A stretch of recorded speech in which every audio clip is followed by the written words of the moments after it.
नमस्कार मित्रांनो, स्वागत आहे तुम्हाला सर्वांचं परत एकदा मित्रांनो आपल्या एज्युकेशनल युट्यूब चॅनलवर. तर बघा मित्रांनो, तुम्हाला थंबनेल बघून कळत असेल की आपण आज या प्रश्नपत्रिकेमध्ये कशा प्रकारचे प्रश्न कव्हर करणार आहोत.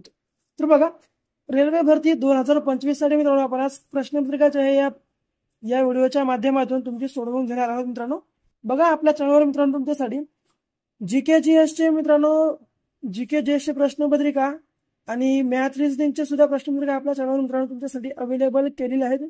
ते मित्रांनो तुम्ही जे हे पाहून घ्या आणि तुमचा सिलेबस मित्रांनो होईल तेवढा कव्हर करण्याचा मित्रांनो प्रयत्न करत चला. तर बघा मित्रांनो, पहिला प्रश्न कशा स्वरूपाचा आहे. जीवरेखा सिंचन प्रकल्प कोणत्या जिल्ह्यात आहे असा प्रश्न विचारला मित्रांनो. तर बघा, जीवरेखा सिंचन प्रकल्प हा मित्रांनो बघा पर्याय क्रमांक अ या प्रश्नाचे योग्य आन्सर आहे बघा जालना या जिल्ह्यामध्ये मित्रांनो. जालना या जिल्ह्यामध्ये आहे, तुम्हाला लक्षामध्ये ठेवायचं आहे मित्रांनो. बघा यासोबतच नांदेड. तर बघा मित्रांनो, नांदेड हा जिल्हा जो आहे मित्रांनो हा संस्कृत कवीचा जिल्हा म्हणून मित्रांनो ओळखला जातो. लक्षात तुम्हाला ठेवायचं आहे, संस्कृत कवीचा जिल्हा म्हणून ओळखला जातो. पुढे जळगाव हा मित्रांनो केळींचा जिल्हा आहे आणि औरंगाबाद हा मित्रांनो लेण्यांचा जिल्हा आहे, तुम्हाला लक्षात ठेवायचं आहे. पुढे बघा, माउंट आबू हे थंड हवेचे ठिकाण कोणत्या राज्यात आहे. तर बघा, माउंट आबू हे मित्रांनो जे थंड हवेचे ठिकाण आहे मित्रांनो हे कोणत्या राज्यामध्ये आहे अशा प्रकारचा आपल्याला प्रश्न विचारला. तर बघा, या प्रश्नाचे योग्य आन्सर पर्याय क्रमांक ब राजस्थान आहे मित्रांनो. राजस्थान. तर बघा, राजस्थानच्या मित्रांनो राजधानीचा विचार केला तर ते आहे मित्रांनो जयपूर. जयपूर हे मित्रांनो राजस्थानची राजधानी आहे. तमिळनाडू या ठिकाणी मित्रांनो बघा, तमिळनाडू या ठिकाणी आहे. पुढे मेघालयची मित्रांनो राजधानी ही मित्रांनो मेघालयची शिलाँग आहे, तुम्हाला लक्षात घ्या. बघा, मेघालयची राजधानी मित्रांनो शिलाँग आहे. तमिळनाडूची मित्रांनो राजधानी या ठिकाणी चेन्नई आहे. बघा, चेन्नई तमिळनाडूची राजधानी चेन्नई.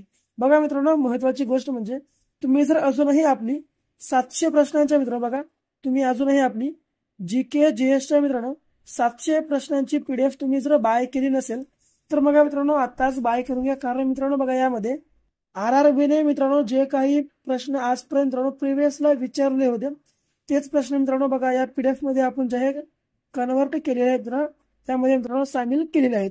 त्यामुळे मित्रांनो अवश्य बाय करा. बाय करण्यासाठी बघा 74 14 93 93 06 या नंबरवर मित्रांनो फक्त आणि फक्त 50 रुपये पे करा आणि स्क्रीनशॉट या नंबरच्या व्हॉट्सअपला तुम्ही टाकून टाका. तुम्हाला लगेच मित्रांनो ही जी पीडीएफ आहे तुम्हाला ठिकाणी भेटून जाईल.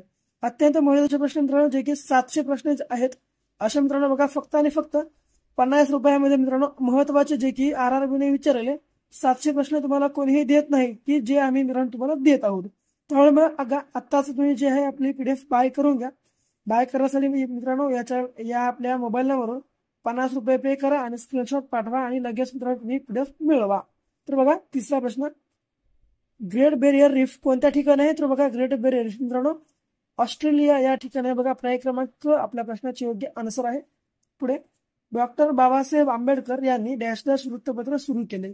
तर बघा मित्रांनो, डॉक्टर बाबासाहेब आंबेडकर यांनी मित्रांनो कोणते वृत्तपत्र सुरू केले.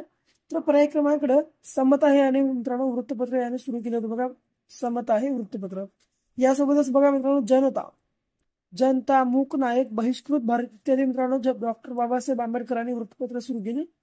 दर्पण हे मित्रांनो बघा बाळशास्त्री जांभेकर. तर काय, बाळशास्त्री जांभेकर याने मित्रांनो दर्पण हे मित्रांनो वृत्तपत्र सुरू केलं होतं. तर बघा पुढे, कोकणचे गांधी म्हणून कोणाला ओळखलं जातं. तर बघा मित्रांनो, कोकणचे गांधी म्हणून मित्रांनो कोणाला ओळखले जाते.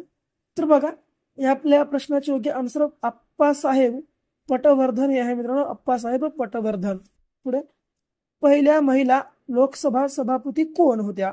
तर बघा मित्रांनो, पहिल्या महिला लोकसभा सभापती कोण होत्या. तर मीरा कुमार या होत्या. लक्षात घ्या, मीरा कुमार या होत्या, लक्षात तुम्हाला ठेवायचं आहे. पुढे, खालीलपैकी कोणता संसर्गजन्य रोग नाही. तर बघा मित्रांनो, कोणता मित्रांनो संसर्गजन्य रोग नाही. तर बघा मित्रांनो, मधुमेह हा मित्रांनो जो आहे संसर्गजन्य रोग नाही, लक्षामध्ये तुम्हाला ठेवायचा आहे. पुढे, महाराष्ट्र आरोग्य विज्ञान विद्यापीठ कोठे आहे. बघा मित्रांनो, महाराष्ट्र आरोग्य विज्ञान विद्यापीठ कोणत्या ठिकाणी आहे किंवा कोठे आहे असा प्रश्न विचारला तर हा मित्रांनो नाशिक या ठिकाणी आहे, लक्षात ठेवायचं. बघा, नाशिक या ठिकाणी. पुढे बघा, चित्रनगरी हे चित्रपट निर्मितीचे केंद्र कोणत्या जिल्ह्यात आहे.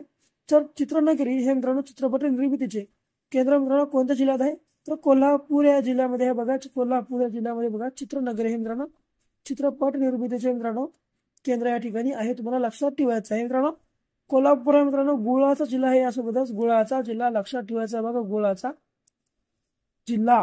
पुढे बघा, वनामती संस्था कोणत्या शहरात आहे? तर मित्रांनो बघा, वनामती ही जी संस्था आहे, ही संस्था मित्रांनो नागपूर या शहरात आहे मित्रांनो, नागपूर. आणि नागपूर हे शहर मित्रांनो संत्रीसाठी प्रसिद्ध आहे. बघा, संत्रीसाठी मित्रांनो प्रसिद्ध आहे, लक्षात तुम्हाला ठेवायचं आहे. पुढे, फेसबुकचे संस्थापक कोण आहेत? तर बघा मित्रांनो, फेसबुकचे संस्थापक हे मित्रांनो मार्क झुकरबर्ग हे आहेत. बघा, मार्क झुकरबर्ग. पर्याय क्रमांक अ आपल्या प्रश्नाच्या ठिकाणी योग्य आन्सर असणार आहे. पुढे बघा मित्रांनो, 12वा प्रश्न, विनेगर मध्ये कोणते अम्ल असते? तर बघा मित्रांनो, विनेगर मध्ये मित्रांनो टार्टारिक अम्ल असते. पर्याय क्रमांक ब आपल्या प्रश्नाचे योग्य आन्सर आहे. पुढे, उंचीतील फरक कोणत्या उपकरणाने मोजतात? तर उंचीमध्ये मित्रांनो फरक हा अल्टीमीटरने मोजतात. लक्षात घ्या, अल्टीमीटरने उंचीतील फरक मोजला जातो. पुढे मित्रांनो, ग्रीन हाऊस इफेक्ट कशाशी संबंधित आहे? तर बघा मित्रांनो, ग्रीन हाऊस इफेक्ट कशाशी संबंधित आहे? तर वातावरणातील मित्रांनो परिणामाशी संबंधित आहे. बघा, पर्याय क्रमांक ड आपल्या प्रश्नाचे मित्रांनो योग्य आन्सर आहे. बघा मित्रांनो, तुम्ही हे सर्व काही मी जे सांगत आहे नोट करत चला मित्रांनो. कारण बघा मित्रांनो, आपण एका अशा युद्धाची मित्रांनो तयारी करत आहोत की ज्या ठिकाणी मित्रांनो आपल्या मित्रांनो जे युद्ध साहित्य आहे या ठिकाणी आपलं स्वतःच असणं मित्रांनो या ठिकाणी आवश्यक आहे. ते म्हणजे युद्ध साहित्य म्हणजे आपलं नोट्स मित्रांनो. तर मित्रांनो, तुम्ही आता जे बघा 700 प्रश्नांची आपली PDF बाय करून घ्या. तर बघा, पुढे, ग्रीन हाऊस इफेक्ट कशाशी संबंधित आहे? तर वातावरणातील परिणामाशी संबंधित आहे, लक्षात तुम्हाला ठेवायचं आहे. पुढे, भारतीय संसदेने डॅश साली हिंदू विवाह कायदा मंजूर केला? बघा मित्रांनो, भारतीय संसदेने मित्रांनो कोणत्या साली हिंदू विवाह कायदा मंजूर केला होता? तर बघा, पर्याय क्रमांक 1955 आपल्या प्रश्नाच्या ठिकाणी योग्य आन्सर असणार आहे. पुढे, भगतसिंग यांना कोणत्या वर्षी फाशी देण्यात आली? तर बघा मित्रांनो, भगतसिंग यांना मित्रांनो कोणत्या वर्षी फाशी देण्यात आली? तर बघा, पर्याय क्रमांक ब 1931 आपल्या प्रश्नाचे योग्य आन्सर असणार आहे. अभिज्ञान शाकुंतल हे नाटक कोणी लिहिले? तर बघा मित्रांनो, अभिज्ञान शाकुंतल हे मित्रांनो नाटक कोणी लिहिले? तर कालिदास याने मित्रांनो लिहिलेलं आहे. बघा, कालिदास याने लिहिलेलं आहे मित्रांनो, कालिदास याने लिहिलेलं आहे. पुढे बघा मित्रांनो, यासोबतच अजिंठा लेणीचा शोध कोणी लावला? तर बघा मित्रांनो, अजिंठा लेणीचा मित्रांनो जो शोध आहे तो शोध जॉन स्मिथ या मित्रांनो इतिहासकाराने लावला. बघा, जॉन स्मिथ. बघा मित्रांनो, अजिंठा लेणी हे मित्रांनो औरंगाबाद या जिल्ह्यातील मित्रांनो वेरूळ या ठिकाणी आहेत. बघा, लक्षात घ्या, वेरूळ या ठिकाणी आहे मित्रांनो. यामुळेच बघा, औरंगाबाद हा जो जिल्हा आहे मित्रांनो हा लेण्यांचा जिल्हा सुद्धा म्हणून ओळखला जातो. लेण्यांचा जिल्हा म्हणून सुद्धा ओळखला जातो. यामुळेच या वेरूळ लेणीमुळे मित्रांनो बघा, ही जी वेरूळ लेणी आहे मित्रांनो, ही जी वेरूळ लेणी कोणी बांधला? तर बघा मित्रांनो, कृष्ण राजा पहिल्याने मित्रांनो ही जी लेणी आहे मित्रांनो वेरूळची मित्रांनो ही जी लेणी आहे हिचा मित्रांनो कोणी बांधला आहे? तर कृष्णराजा पहिला. मित्रांनो बघा, ही लेणी बांधण्यासाठी जवळपास 150 वर्षाचा कालावधी लागला, तुम्हाला लक्षामध्ये ठेवायचा आहे. पुढे बघा, संवाद कौमुदी हे वृत्तपत्र कोणी सुरू केले? तर संवाद कौमुदी मित्रांनो हे जे वृत्तपत्र आहे हे राजाराम मोहन राय यांनी सुरू केले. शेवटचा प्रश्न मित्रांनो बघा, चौरी चौरा घटनेने डॅश डॅश हे आंदोलन संपुष्टात आले? तर बघा, चौरी चौरा घटनेने मित्रांनो कोणते आंदोलन संपुष्टात आले? या प्रश्नाचे जे योग्य आन्सर आहे तुम्हाला सर्वांना कमेंट बॉक्समध्ये सांगायचे आहे. मित्रांनो, आपला व्हिडिओ वगैरे कसा वाटला ते सुद्धा कमेंटमध्ये नक्कीच सांगून टाका. आणि मित्रांनो, आपला व्हिडिओ आवडल्यास आपल्या व्हिडिओला लाईक करा, शेअर करा आणि आपल्या चॅनलला सबस्क्राईब करायला विसरू नका. तर भेटू परत अशाच काही नवीन व्हिडिओ सोबत. तोपर्यंत बघत राहा आपला आवडते युट्यूब चॅनल. धन्यवाद.